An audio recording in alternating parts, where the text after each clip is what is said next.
Selamat datang pada video praktikum mata kuliah kimia dengan agenda pertama yaitu pengenalan alat laboratorium.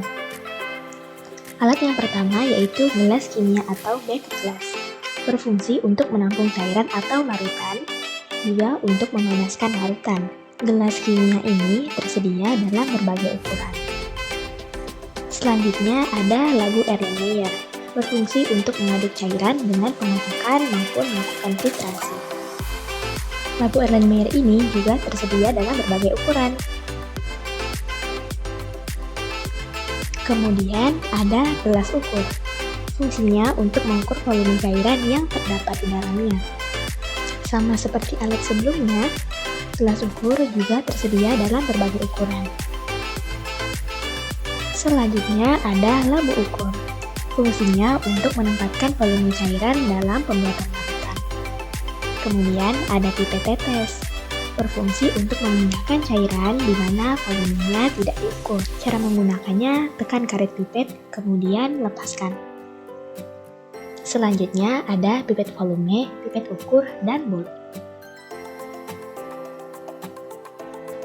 Pipet gondok atau pipet volume digunakan untuk pengambilan atau pemindahan cairan dengan volume tertentu. Pipet ukur digunakan untuk memindahkan cairan atau larutan ke dalam wadah dalam berbagai ukuran volume.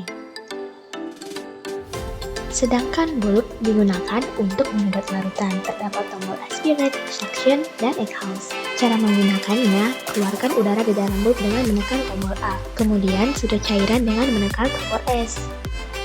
Untuk mengeluarkan cairan, tekan tombol E.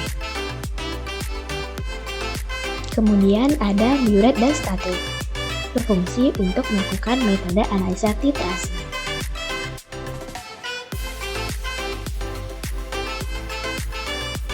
Bagiannya terdiri dari burette, klem, keran, dan statik. Kemudian ada tabung reaksi dan rak tabung reaksi. Tabung reaksi digunakan untuk melakukan reaksi kimia dalam jumlah yang sedikit. Sedangkan rak tabung reaksi digunakan untuk menyimpan tabung reaksi.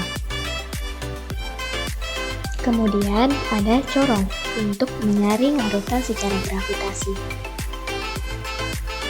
Kemudian terdapat corong pisah untuk memisahkan dua lapisan cairan atau lebih dengan cara ekstraksi. Lalu ada mortar dan alu digunakan untuk menghancurkan suatu bahan yang masih padat atau dalam bentuk kristal. Lalu ada cawan crucible digunakan untuk menguapkan lanjutan dengan pembiaran zat padat. Kemudian ada spatula digunakan untuk mengambil sejumlah zat padat. Plat tetes digunakan untuk pengujian warna reaksi kimia dalam jumlah yang kecil. Lalu ada lampu spiritus digunakan untuk memanaskan gelas reaksi untuk mempercepat laju reaksi. Terima kasih.